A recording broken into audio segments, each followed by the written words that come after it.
ವಿಶೇಷವಾಗಿ ಮಹಿಳೆಯರಲ್ಲಿ ಬೇಸಿಗೆಯ ಸಮಯದಲ್ಲಿ ನೀರಿನ ಧಾರಣ ಉಂಟಾಗುತ್ತದೆ. ಇದಕ್ಕೆ ಕಾರಣವೆಂದರೆ ಬೇಸಿಗೆಯ ಸಮಯದಲ್ಲಿ ಸಾಕಷ್ಟು ನೀರು ಕುಡಿಯದಿದ್ದರೆ ನಿರ್ಜಲೀಕರಣಗೊಳ್ಳುತ್ತೀರಿ. ಸಾಕಷ್ಟು ನೀರು ಕುಡಿಯಬೇಕು. 1 ಹಿಡಿ ಬಾರ್ಲಿ ಅಕ್ಕಿಯನ್ನು ತೆಗೆದುಕೊಂಡು 8 ಕಪ್ ನೀರಿನಲ್ಲಿ ಕುದಿಸಿ ಅದು ತಣ್ಣಗಾದ ನಂತರ ಕುಡಿಯುವುದು ಉತ್ತಮ. ತೆಂಗಿನಕಾಯಿ ನೀರಿನಲ್ಲಿ ಮೆಂತ್ಯ ಪುಡಿಯನ್ನು ಬೆರೆಸಿ ಕುಡಿಯಬಹುದು. ರಾತ್ರಿಯಲ್ಲಿ ಮೂಗಿನ ದಟ್ಟಣೆಗೆ ನೇರವಾಗಿ ವಿದ್ಯುತ್ ಫ್ಯಾನ್ ಅಡಿಯಲ್ಲಿ ಮಲಗಬೇಡಿ. ಸ್ವಲ್ಪ ಎತ್ತರದ ದಿಂಬನ್ನು ಬಳಸಿ.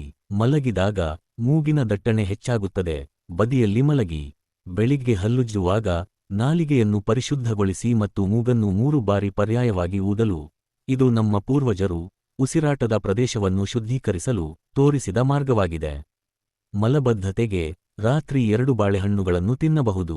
ಬೆಳಿಗ್ಗೆ ಬೆಚ್ಚಗಿನ ನೀರಿಗೆ ಅರ್ಧ ಟೀಚಮಚ ಅಳಲೆಕಾಯಿ ಪುಡಿಯನ್ನು ಸೇರಿಸಿ ಕುಡಿದರೆ 15 ನಿಮಿಷಗಳಲ್ಲಿ ಕರುಳು ಶುದ್ಧವಾಗುತ್ತದೆ. ಸಾಕಷ್ಟು ನೀರು ಕುಡಿಯಬೇಕು. ದೇಹ ಆರೋಗ್ಯಕ್ಕೆ ಸಂಬಂಧಿಸಿದ ಇಂತಹ ಅಮೂಲ್ಯ ಮಾಹಿತಿಯನ್ನು ನೀವು ಮಾತ್ರವೇ ಅಲ್ಲ, ಇತರರಿಗೂ ತಿಳಿಸಿ, ಹೆಚ್ಚು ಹಂಚಿಕೊಳ್ಳಿ. ಪ್ರಾಕೃತಿಕ ಆಹಾರ ಮತ್ತು ಆಯುರ್ವೇದ ಸಲಹೆಗಾರರು, ಪಾರಂಪರಿಕ ಚಿಕಿತ್ಸಕ ಸಿದ್ಧವೈದ್ಯರು ಸುರೇಶ್